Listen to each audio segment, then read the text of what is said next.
ওই যে হাসনে মাঠটা কেমন একটা পরিস্থিতি হবে, সূর্যের গরমে সহ্য করা যায় না, তামার জমিনে গরমে দাঁড়ানো যায় না। মূসা নবী কাঁদবেন আর বলবেন আল্লাহ বাড়ি বাঁচাও। ঈসা নবী কাঁদবেন আর বলবেন আল্লাহ বাড়ি বাঁচাও। মূসা নবী কাঁদবেন আর বলবেন আল্লাহ আমারে বাঁচাও। আম্মা জান আয়েশা বলবেন নবী তখন আপনি কি করবেন? আপনি তো দু জাহানের নবী, মায়ার নবী বলবেন ও আয়েশা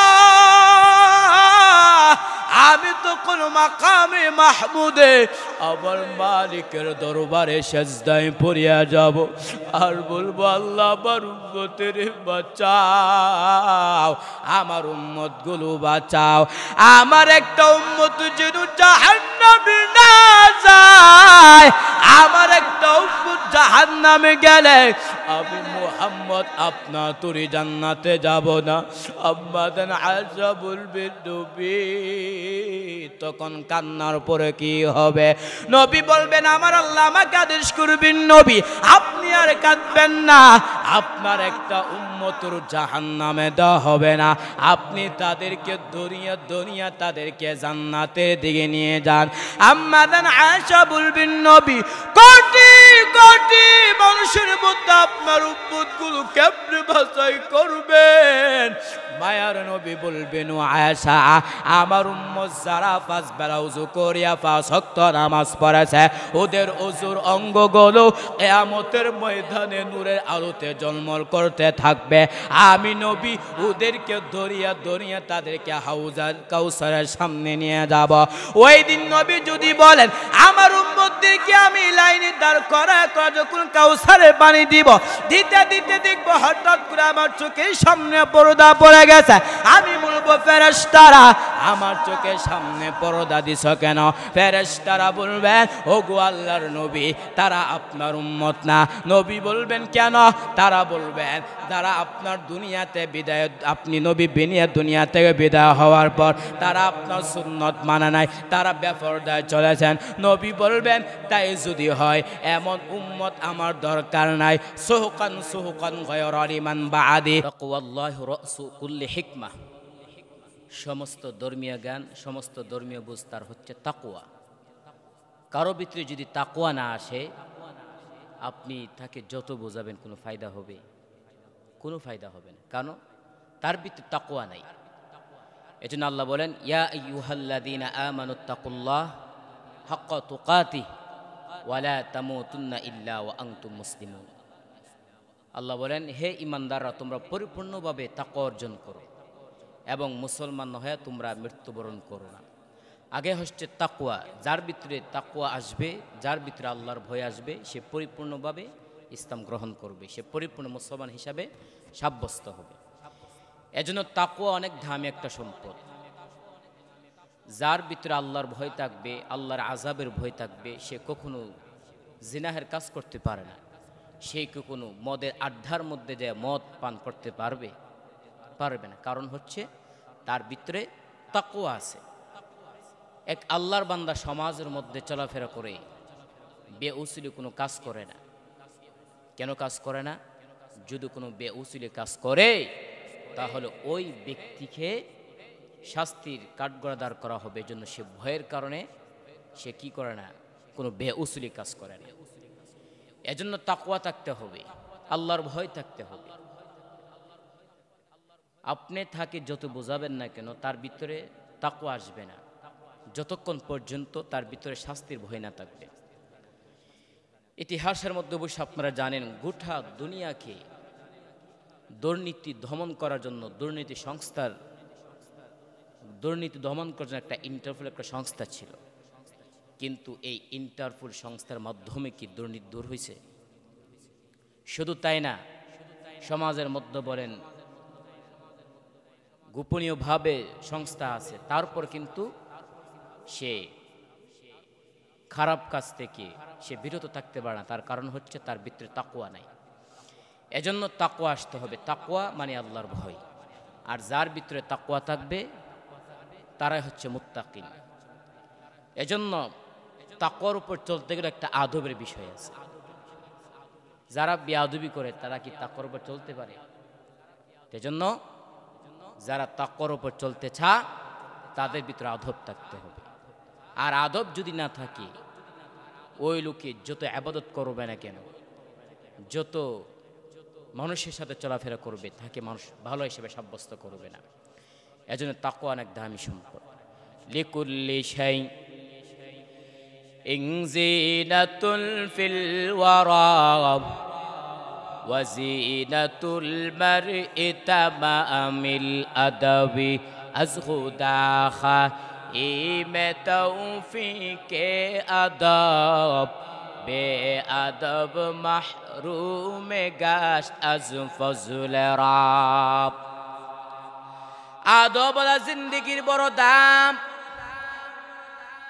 আদব আল্লাহর যুবক গোলাম রাস্তা দিয়ে চলতেছেন, গুনাহগার নেক আমলওয়ালা না, প্রতিদিন মদের আড্ডাখানায় যায়। আজকেও যাচ্ছি, হঠাৎ করে রাস্তার মাঝে একটা কাগজ পড়ে দেখলো। কাগজটা হাতে এনে দেখলো আরবি লেখা, টুটে চুমাকাইয়া বাড়িতে হেফাজত করে আবার মদের আড্ডাখানায় চলে গেল। ওই জমানার কুতুবুল আলম হাসান বসরি রহমাতুল্লাহি আলাইহি আল্লাহ পক্ষ থেকে জানলেন মদের আড্ডাখানায় অমুক এক যুবক বান্দা, আমি আল্লাহর পক্ষ থেকে দাওয়াত পৌঁছা দাও। হাসান বসরি গভীর রাতে মদের আড্ডাখানায় চলে গেলেন। গেটের সামনে দাঁড়ানোর উপর সব মদ পানকা চিনে ফেললো। আমগো দেশের বড় হুজুর এখানে কেন? সবাই চিনে ফেলেছে। দেশের মধ্যে কি চাঁদাবাজ সন্ত্রাসী, তারা ভালো করেছে। ভালো আলেমের কাছে গোপনে হাতে এনে দোয়া নেই, যে কারণে এত গজবে তো করা হলো একটা গজব ওদের মাথায় পড়ে না। ওই যে কোটি কোটি টাকা দান সদকা করাবার ভালো ভালো আলেমদের কাছ থেকে দোয়া নেই। ওই যুবক মদ পান করে মদের আড্ডায় বেহুশ। হাসান বসরি বলে বিশাল নামের এই যুবক ওখানে আছে কিনা? বলে হাসে, মদ পান করে মাতাল হয়ে পড়ে আছে। বলে হুশ আসলে আমার সালাম জানা দাও। এ বিশার আসছে বড় হুজুর। হাসান বসরি ডাকছে তাড়াতাড়ি। দ্রুত গতিতে মোটামুটি ফেরসা আল্লাহর ওলির সামনে হাজির। এই যুবক আসো, তোমার হাতটা আমার হাতের সঙ্গে লাগায় দাও। আল্লাহ ওয়ালাদের সোহবতে ইলেকশন শুরু হয়, আল্লাহ ওয়ালাদের নেক নজর ইলেকশন শুরু হয়। এই যুবক যখন আল্লাহর ওলি হাসান বসরির সঙ্গে যখন হাতটা লাগায় চলতেছেন, বলে এমন কি আমল করেছো যার জন্য তোর কপাল খুলে যাচ্ছে? বলে ভালো কাজ তো জীবনে করি নাই, তবে আজকে আসার সময় একটা কাগজে টুকরা বাড়িতে হেফাজত করে রেখেছি। বলে তাই নাকি? চল বাড়িতে গিয়ে বলো কাগজটা আমার হাতে দাও। হাতের মধ্যে কাগজটা নিয়ে হাসান বসরি তাকায় দেখতেছেন, ওই কাগজের মধ্যে আমার আল্লাহর ইসমে আজম লেখা। আল্লাহর ওলি বলে যুবক, কপাল তোর ভালো, তওবা কর, আল্লাহ তোর সম্মান ইজ্জত বাড়ায় দিবে। হেদায়েতের দরজা খুলে গেল। যুবক তওবা করলো। এখন এই বিশার শুধু শুধু বিশার না, এখন তার নামে শেষে হাফিয়া শব্দ লাগানো হয়। এই বিশ্বা হাফি কেমন আল্লাহর মারিফত হাসিল করেছেন। জমিনের মধ্যে হাতে কিন্তু জুতা পায়ে পরিধান করে না। এর বিশ্বা হাফি যুবক জমিনের মধ্যে হাতও কিন্তু জুতা পায়ে পরিধান করো নাই কেন? বিশ্বা হাফি বলেন, এই জমিনটা আমার নবীর জন্য আল্লাহ জায়নামাজ বানায় রেডি করে দিয়েছেন। ওই জায়নামাজের মধ্যে জুতা লাগাটা আমার কাছে কেমন যেন বেয়াদবি মনে হয়। আদব। এই বিশ্বা হাফি একদিন চলে গেলেন ওই জমানার একজন ফকিহুল উম্মাহ ইমাম আহমদ বিন হাম্বল রহমাতুল্লাহি আলাইহি দরজগায় খানকায়। ইমাম আহমদ বিন হাম্বল বিশ্বা হাফিকে দেখার পর দাঁড়ায় গেলেন, সম্মানের সাথে বসাইলেন, মেহমানদের আপ্যায়ন ব্যবস্থা করলেন।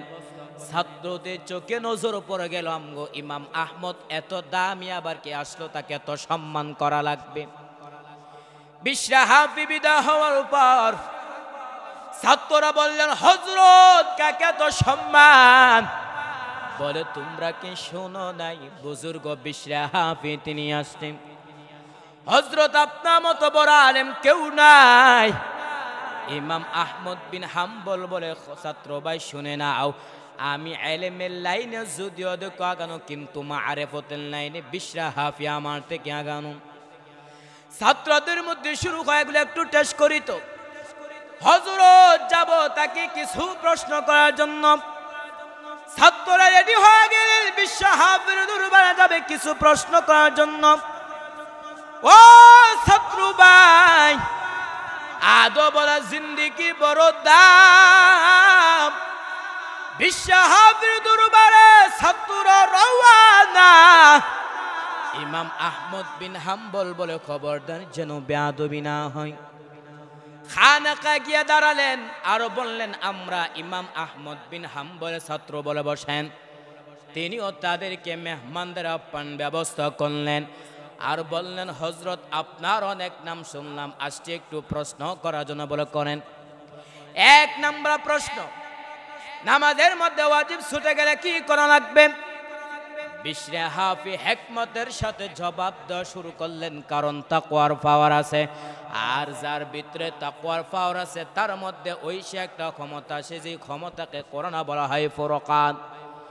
ইয়া আইয়ুহাল্লাযীনা আমানু ইন তাত্তাকুল্লাহ ইয়াজআল লাকুম ফুরকানা।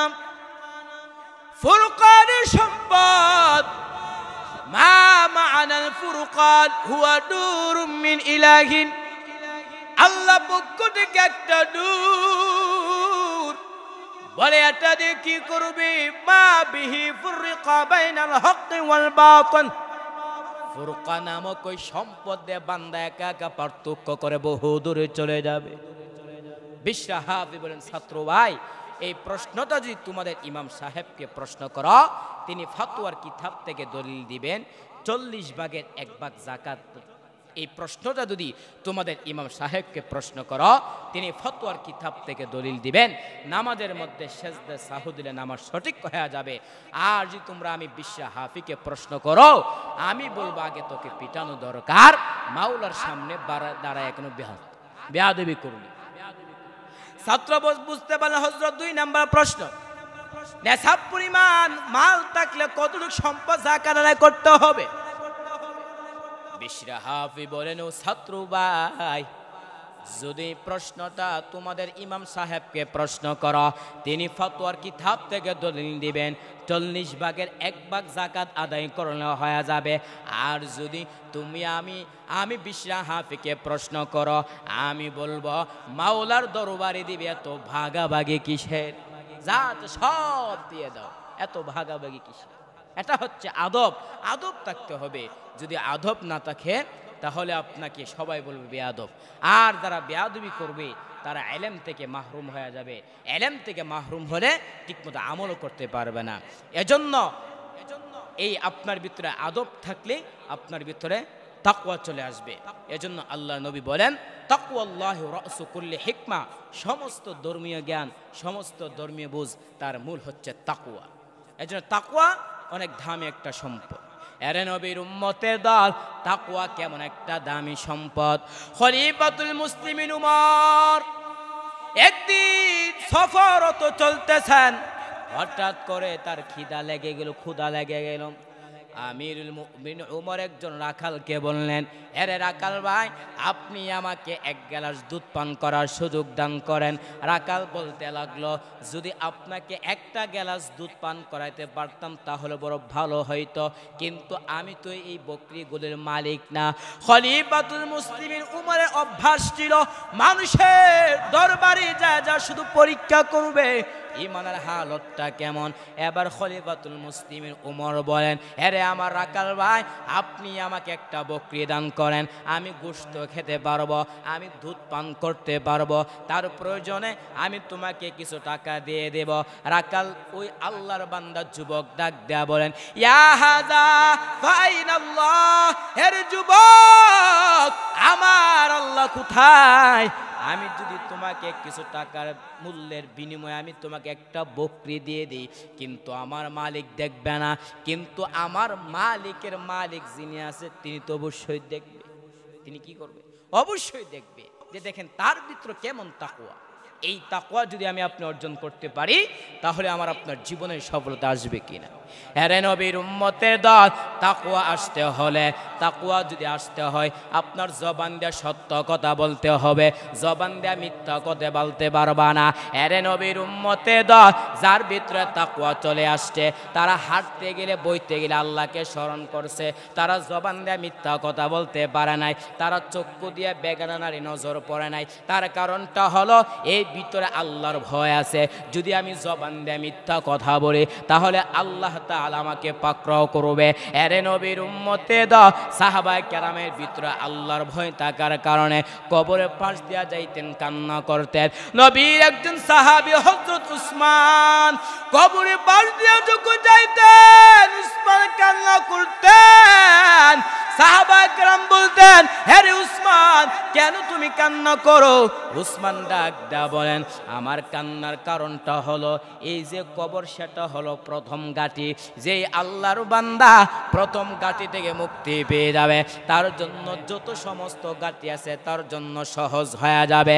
এরে নবীর উম্মতে দাও, জবানকে হেফাজত করেছে, তার কারণটা হলো তাদের ভিতর ভয় আছে। এরে নবীর উম্মতে দাও, আল্লাহর নবীর একজন সাহাবী হযরত আবু বকর সিদ্দিক রাদিয়াল্লাহু তাআলা আনহু, কেমন সেই আবু বকর রাস্তা দিয়ে যাইতেছি, রাস্তা দিয়ে চলতেছেন, একজন ইহুদি আমার আল্লাহকে ঠাট্টা বিদ্রুপ করেছে। আবু বকরের সহ্য হয় নাই, ওই ইহুদির গালের মধ্যে একটা চর বসায়া দিল।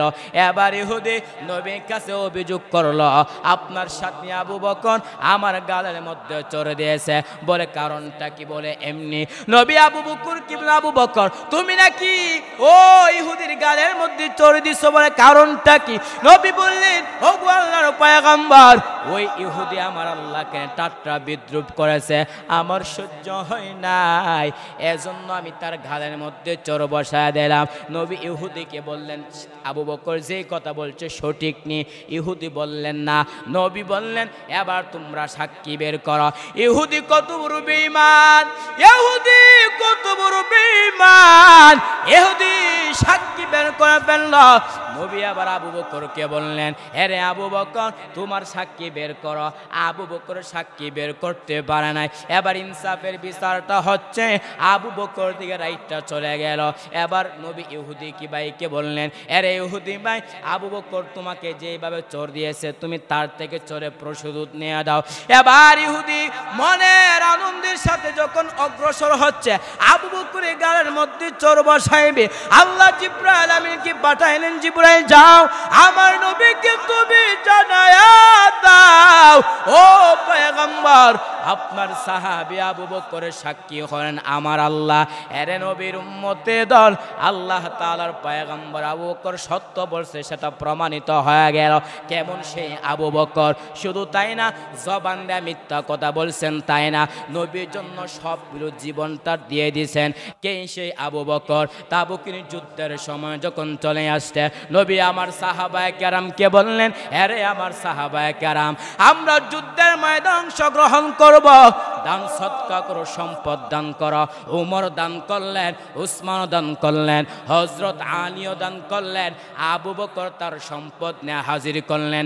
আল্লাহর নবী বললেন, আরে উমর কে পরিমাণ সম্পদ দান করেছ? উমর বলেন, আমার সম্পদের অর্ধেক আমি দান করে দিলাম। নবী আবু বকর কি বললেন, আরে আমার আবু বকর কি পরিমাণ সম্পদ দান করেছ? আবু বকর ডাক দেয়া বলুন, পয়গম্বর আমার ঘরের মধ্যে যা ছিল সব আমি দান করে দিলাম। নবী বললেন, হে আবু বকর তোমার ঘরের মধ্যে কি কিছু নাই? আবু বকর ডাক দেয়া বলুন, পয়গম্বর, আমার আল্লাহ আপনি ছাড়া আমার আপন কেউ নাই, আমার ঘরের মধ্যে যা ছিল সব আমি দান করে দিলাম। নবী আশ্চর্য হয়ে গেলেন। হঠাৎ করে জিবরাইল আমিন এসে হাজির। জিবরাইল আমিন বলল, পয়গম্বর, আপনার সাহাবী আবু বকরকে আল্লাহ সালাম দিয়েছেন আর জানতে চেয়েছেন এই অবস্থা তার মনে হালতটা কি। আল্লাহ জানার পরও কেন বললেন? আল্লাহ তার নবীকে বুঝাইলেন আল্লাহ আবু বকরকে কত মহব্বত করেন। আল্লাহর নবী বললেন, হ্যাঁ রে আবু বকর, আল্লাহ তোমাকে সালাম দিয়েছেন আর জানতে চেয়েছেন এই অবস্থা তার মনে হালতটা কি। আল্লাহ জানার পরও কেন বললেন? আল্লাহ তার নবীকে বুঝাইলেন আল্লাহ আবু বকরকে কত মহব্বত করেন। আল্লাহর নবী বললেন, হ্যাঁ রে আবু বকর, আল্লাহ তোমাকে সালাম দিয়েছেন আর জানতে চেয়েছেন এই অবস্থা তোমার মনে হালতটা কি। আবু বকর কোনো জবাব না দিয়ে চোখে পানি ফেলা কান্না করতেছেন। নবী বললেন, আবু বকর জবাব দিবা কেন, তুমি কান্না করতেছ? আবু বকর কান্না করে করে বলে, পয়গম্বর, আমি আবু বকর ছিলাম জাহান্নামের আসামি। কে চিন্ত আমি আবু বকরকে, কিন্তু আপনার সুহবতে আসার কারণে আল্লাহ আমাকে এত সম্মান দান করেছেন, যার বদৌলতে আমি আবু বকরকে আল্লাহ সালাম পাঠাইয়াছেন। এরে নবীর উম্মতের দল, তারা যেমন ভাবে তাদের ভিতরে আল্লাহর ভয় থাকার কারণে তারা জবানকে হেফাজত করেছেন, তারা জবান থেকে তারা অযথা কথা থেকে বিরত থেকেছেন, তার কারণটা হলো তাদের ভিতরে কি আছে? আল্লাহর ভয় আছে। আর আল্লাহর ভয় যদি আসতে হয়, আমার আপনার চেষ্টা লাগবে কিনা? কথা বলেন। আল্লাহ বলেন, যারা আমি আল্লাহকে পাওয়ার উদ্দেশ্যে চেষ্টা করবে, আমি আল্লাহ ওই বান্দার জন্য অনেকগুলো রাস্তা দেখায় দিই। অতএব চেষ্টা করতে হবে।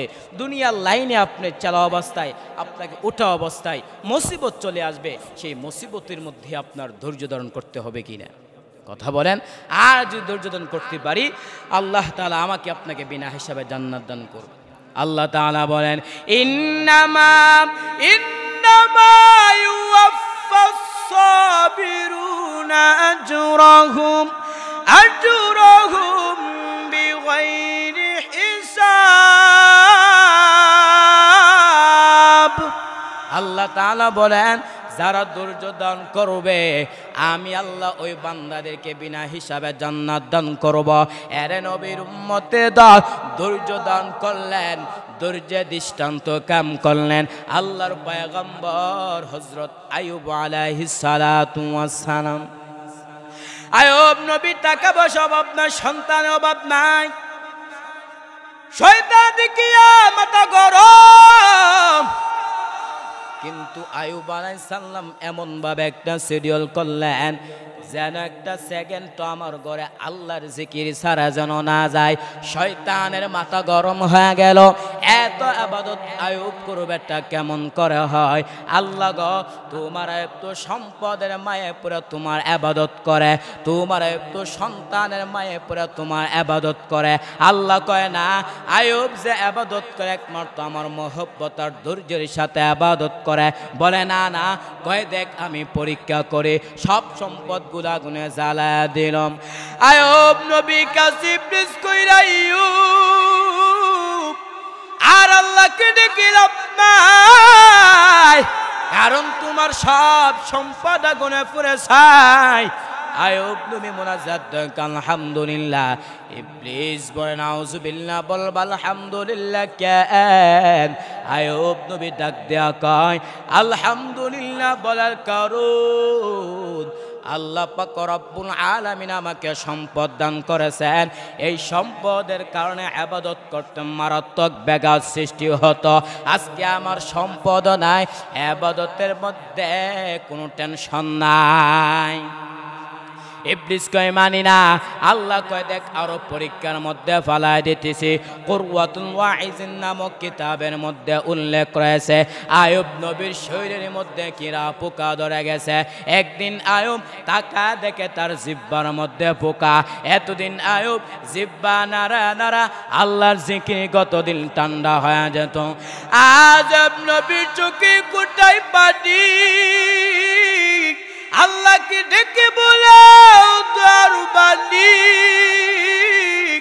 এতদিন আমি এত সুস্থ ঠিক মতো খাইতে পারি না, কিন্তু তোমার দোয়া জিহ্বা দেয়া যখন তোমার নামে জিকির করে আমার ক্ষুধার তৃষ্ণা বেটে যায়। আজকে আবার জিহ্বার মধ্যে পোকা, আমি কেমন স্মরণ করব রে মালিক। আয়ুব নবী এইভাবে নিজে নিজে মুহাসাবা করতেছেন, আল্লাহর কাছে ধৈর্যের পাহাড় কায়েম করতেছেন। হঠাৎ করে তাকায় দেয় তার সকল বিবিরা তার সামনে দাঁড়ায় বলে, আর আমরা আপনার ঘরে থাকবো না, আপনি আমাদেরকে তালাক দিয়া দেন। সবাই চলে যেতেছে, আপনি চলে যায়, আমরা থাকতে চাই না। আয়ুব নবী বলে যাও যাও, বিদায় না বিবিরা যাইতেছি না। নবী কান্না করে দেওয়ার মালিক, দুনিয়াতে সন্তান যদি মার কাছে বাবার কাছে আশ্রয় নেই, আবার বাবা যদি সন্তানকে পাহাড় কয় মায়ের কাছে আশ্রয় নেয়, কিন্তু শেষ পর্যন্ত প্রত্যেকটা মানুষের জীবনের আপন হতার আদরের বিবি ছাড়ার কেউ না।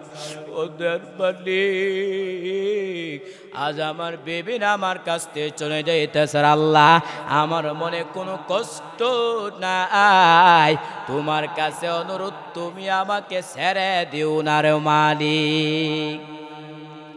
দুনিয়া সব আমাকে চিনে চলে যাবে, আমাকে ছেড়ে দিয়ে মালিক। আয়ুব নবী কথা অন্তরে আপনার চোখ বেবে পানি ফুটাগুলো গালবে পড়তেছেন। হঠাৎ করে তাকা দেখে তার পার কিনারা একমাত্র বিবি ইউসুফ নবীর কন্যা রহমা আয়ুব নবীর পার কিনারায় বসে বসে কান্না করে। আয়ুব নবী বলে, সবাই চলে গেছে, তুমি কেন যাও নাই কেন বিবি? রহমা নামক বিবি পাজা কান্না করে আর বলো, পয়গম্বর, আমার বাবা ইউসুফের কদ্দাবি, কিন্তু আমার তেমন কোনো আমল নাই।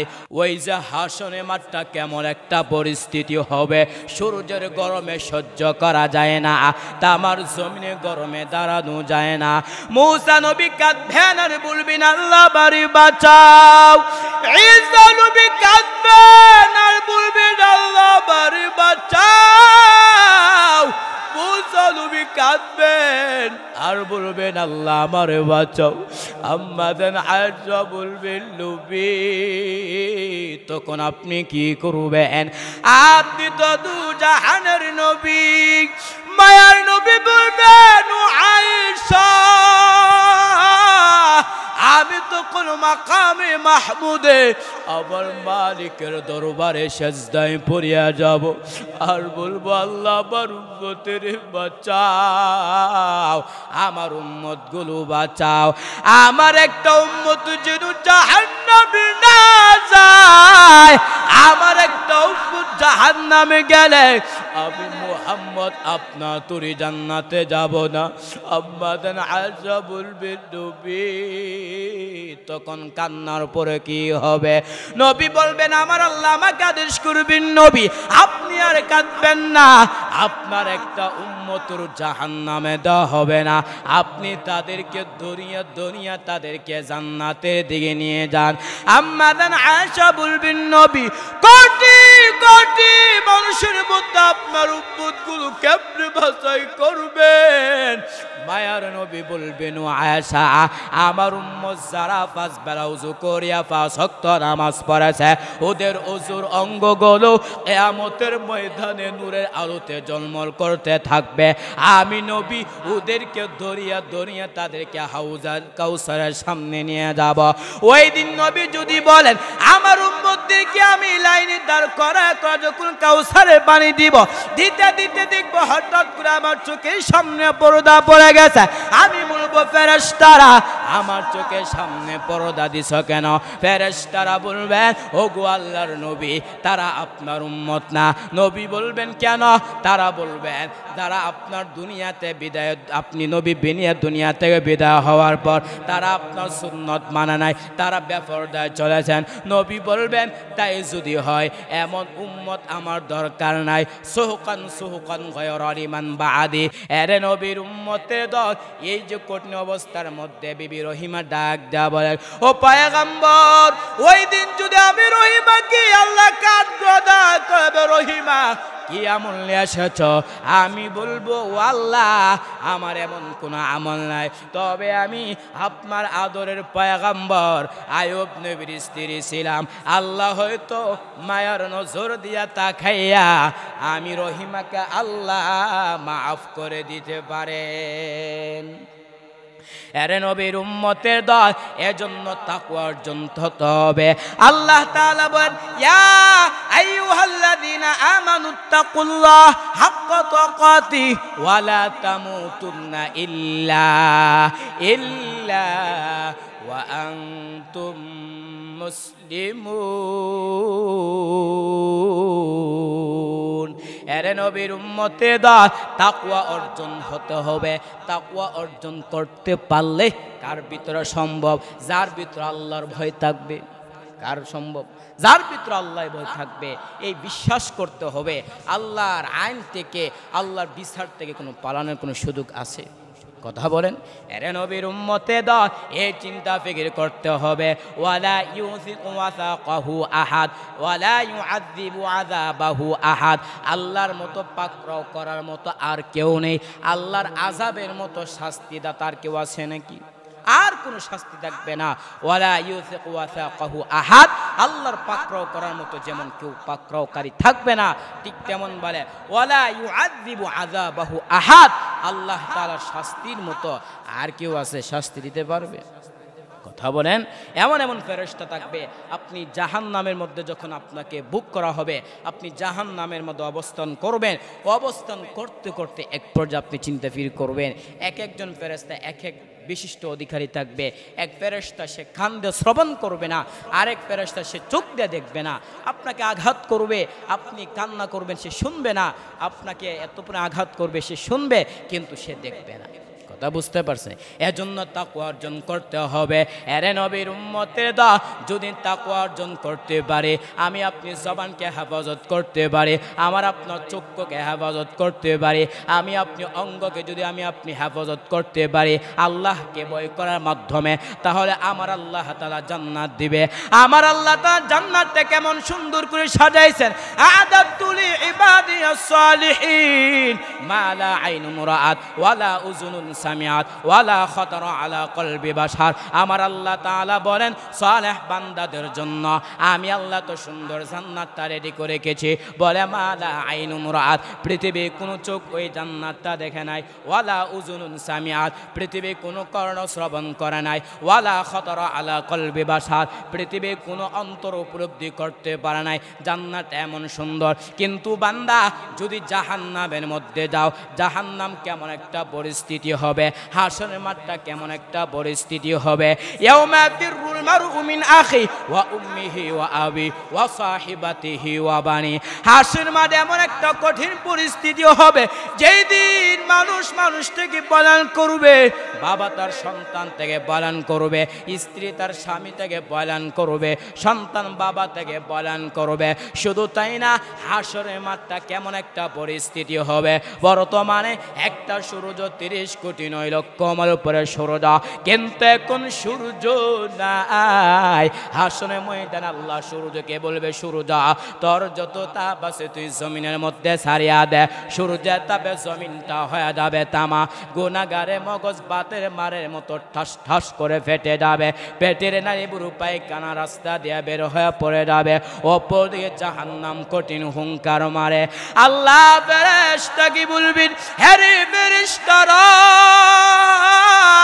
তোমরা জাহান্নামকে ভালোভাবে ধরো, 70,000 রহমতের ফেরেশতারা জাহান্নামকে ধরতে পারে না। জাহান্নাম বিকট আওয়াজ দেয়, জাহান্নামের আওয়াজে হাসরের ময়দানটা থরথর করে কেঁপে উঠবে। আমার আপনার নবী, মায়ার নবী সেজদায় পড়ে কাঁদবেন আর বলবেন, আল্লাহ আমার উম্মতগুলোকে জাহান্নাম থেকে বাঁচাও। আমার একটা উম্মত জাহান্নামে গেলে আমি মুহাম্মদ আপনার তোরে জান্নাতে যাব না। আল্লাহ তাআলা নবীকে বলবেন, নবী ওয়ালা সাউফা ইউতিকা রাব্বুকা ফাতারদা, ও পয়গম্বর আমি আল্লাহ আপনাকে বেজার করব না, আপনার একটা উম্মতের জাহান্নামে দেওয়া হবে না। আমার আল্লাহ তাআলা কুদরতি হাতের মাধ্যমে সামান্য একটু পানি দেয়া যখন ফেরেশতাদেরকে দিয়ে বলবেন, আরে ফেরেশতারা তোমরা জাহান্নামে গিয়ে পানিটা ছিটা দাও। ফেরেশতারা যখন জাহান্নামে গিয়ে পানিটা ছিটা দিবে, জাহান্নাম পিছনে বাঁকতেছে, পিছনে বাঁকতেছে। ফেরেশতারা বলবে, ওরে মালিক, যে জাহান্নামকে 70,000 রহমতের ফেরেশতারা জাহান্নামকে ধরতে পারে না, জাহান্নাম বিকট আওয়াজ দেয়, জাহান্নামে ধরে রাখতে পারি না। এটা কেমন পানি দিছ? এটা কে বেহেতের পানি নাকি জমজমের পানি নাকি কাউসারের পানি? আল্লাহ বলবে, না রে ফেরেশতারা, এটা জমজমের পানিও না, এটা কাউসারের পানিও না, ওই পানিটা হলো আমার আখির জামানার পয়গম্বরের উম্মতের চোখের পানি।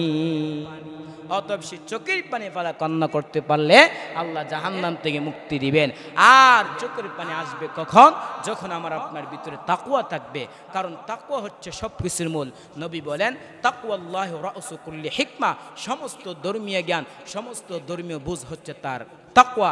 যার ভিতরে তাকওয়া না থাকবে, আপনি তাকে যত বুঝাবেন সে বুঝবে? কথা বলেন, সে বুঝবে না, কারণ তার ভিতরে আল্লাহর ভয় নেই।